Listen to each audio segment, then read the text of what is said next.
Okay student, today we will continue the chapter number 13 in which we will discuss the topic rotational symmetry.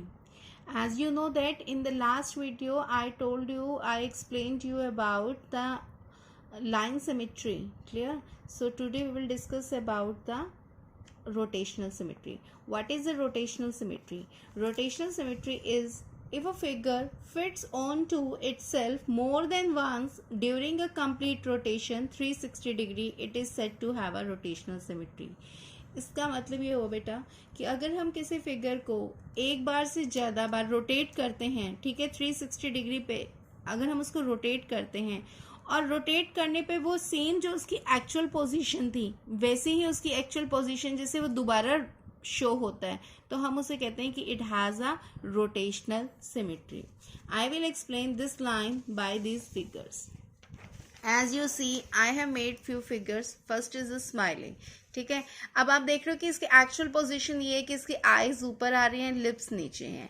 अब मैं इसको rotate करूंगी. देखो मैंने इसका ये एक सेंटर पॉइंट है, यहाँ से मैं इसको सेंटर पॉइंट से रोटेट करूंगी. अब मैंने यहाँ पे ऐसे कर दिया. ठीक है, दिस इज अ 90 डिग्री. यानी जब मैं इसको 90 पे रोटेट करती हूँ, ये देखो मैंने इसको 90 पे रोटेट किया तो ये एक्चुअल पोजीशन जैसा नहीं रहा. क्यों नहीं रहा? क्योंकि पहले इसकी आईज टॉप पे थी, अब इसकी आईज जो है साइड पे हो गई. लेकिन जब मैं इसको 180 पे रोटेट करती हूँ तो इसकी पिक्चर देखो आप कैसी नजर आ रही है. अब इसकी आईज जो है बिल्कुल ये उल्टा हो गया. पहले इसकी आईज टॉप पे थी, अब इसकी आईज डाउन में आ गई. When I rotate it at 270 degree, देखो मैंने इसको 270 पे किया रोटेट, तो फिर से क्या हो गया, इसकी आईज टॉप पे होनी चाहिए थी लेकिन इसकी आईज साइड पे आ गई. लेकिन जब मैं इसको पूरा कंप्लीट रोटेट कर देती हूँ यानी 360 डिग्री पे, तो ये बिल्कुल वैसे ही आ गया जैसे इसकी एक्चुअल पोजीशन थी कि इसकी आईज टॉप पे थी और इसकी लिप्स जो थे डाउन पे थे. तो यानी ये कितनी बार सेम वैसे ही अपीयर हुआ जैसे ये था, ये वन टाइम अपीयर हुआ. जब मैंने इसको 360 डिग्री पे रोटेट किया यानी पूरा ही घुमा दिया इसको. ठीक है ना, देखो पहले मैंने इसको ऐसे घुमाया तो इसकी आईज साइड पे आ गई. जब मैंने इसको ऐसे किया तो इसकी आईज डाउन पे आ गई. जब मैंने इसको ऐसे किया तो इसकी आईज फिर से कहाँ हो गई, साइड पे हो गई. लेकिन अब इसकी आईज कहाँ हो गई, टॉप पे हो गई.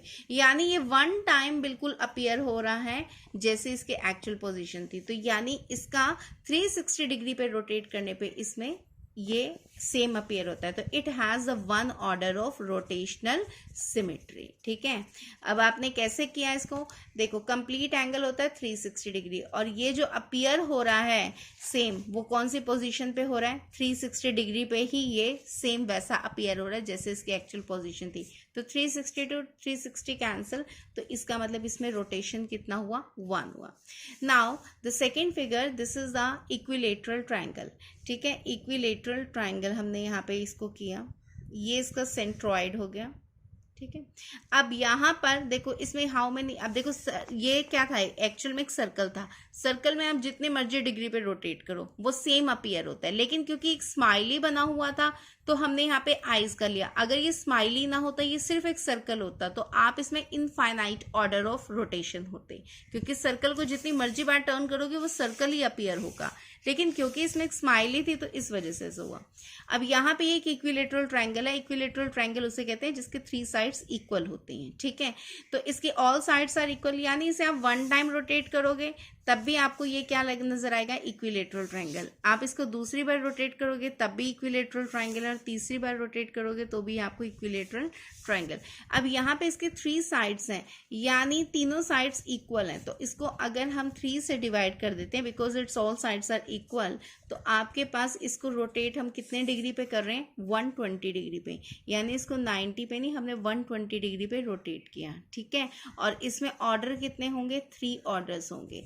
इसी तरह जैसे रेगुलर पेंटागन है, रेगुलर पेंटागन को आप रोटेट करते हो, रेगुलर पेंटागन की क्या होती है, ऑल साइड्स आर इक्वल. ठीक है, तो उसको अगर आप रोटेट करोगे तो उसकी ऑल साइड्स आर इक्वल, तो 5 होती हैं उसमें साइड, 5 से डिवाइड कर दीजिए आप, तो आपके पास क्या आ जाएगा, ठीक है, 72 डिग्री. यानी आप उसको रोटेट कितने पे करोगे, 72 डिग्री पे रोटेट अगर करते हो तो आपको क्या आता है, सेम अपीयरेंस. अब this is a square, square all sides are equal, ठीक है। तो इसको भी अगर हम रोटेट करते हैं तो आपका देखो 90 पे रोटेट करोगे तो भी आपको ये स्क्वायर नजर आ रहा है, 180 पे रोटेट करते हो तो भी सेम स्क्वायर है, 270 पे रोटेट करोगे तो भी स्क्वायर है, और अगर इसे ऐसे रोटेट करते हो 360 पे तो भी स्क्वायर है। तो इसका मतलब इसकी all sides are equal, 4 sides होती हैं तो 4 से डिवाइड कीजिए, यानी इसको हम रोटेट कितने पे कर रहे हैं, 90 डिग्री पे रोटेट कर रहे हैं। And it has the 4 orders, इसमें कितने ऑर्डर्स होते हैं, 4 ऑर्डर्स होते हैं। इसी की बेसिस पे आपके पास सारे क्वेश्चंस हैं जो आप सॉल्व कर सकते हो। जैसे कि आई विल एक्सप्लेन दिस, ये मैंने आपको समझा दिया, इक्विलेटरल ट्राइंगल का स्क्वायर मैंने आपको एक्सप्लेन कर दिया, circle infinite lines of symmetry होती हैं, और rotational symmetry of the order 360 degree, यानी ईच डिग्री, किसी भी डिग्री पे आप इसे रोटेट करोगे तो आप इसको सेम अपीयर होगा। और इसको हम रोटेट कहाँ से करते हैं, सेंटर ऑफ सर्कल से। इसी तरह देखिए रेगुलर हेक्सागन आपके पास है, regular hexagon has a 6 lines of the symmetry, इसको रोटेट कहाँ से हम कर रहे हैं, सेंटर पॉइंट से कर रहे हैं, और इसमें कितने ऑर्डर होंगे, 6, क्योंकि it's all sides are equal because it is a regular hexagon. इसी तरह 8 है, 8 को हम कहाँ पे कर रहे हैं, point of intersection of the 2 circles, यानी यहाँ से रोटेट कर रहे हैं। अब देखिए इसको मैं 1 टाइम रोटेट करूंगी तो अब ये क्या बन गए, सेम वो पोजीशन नहीं आ रही।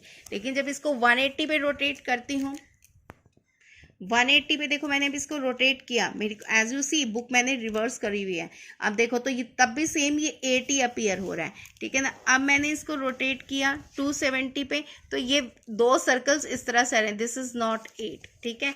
अब ये दोबारा से मैंने पूरा कंप्लीट रोटेट कर दिया तो ये फिर से, यानी it has the 2 lines of symmetry and the 2 orders of rotational symmetry, यानी एक बार तो ये 180 पे सेम अपीयर हो रहा है वैसा ही, तो इसमें 2 ऑर्डर्स होंगे, ठीक है। तो आप इसके बेसिस पे एक्सरसाइज 13.2 के 1 to 5 क्वेश्चन सॉल्व कर सकते हो। Thank you.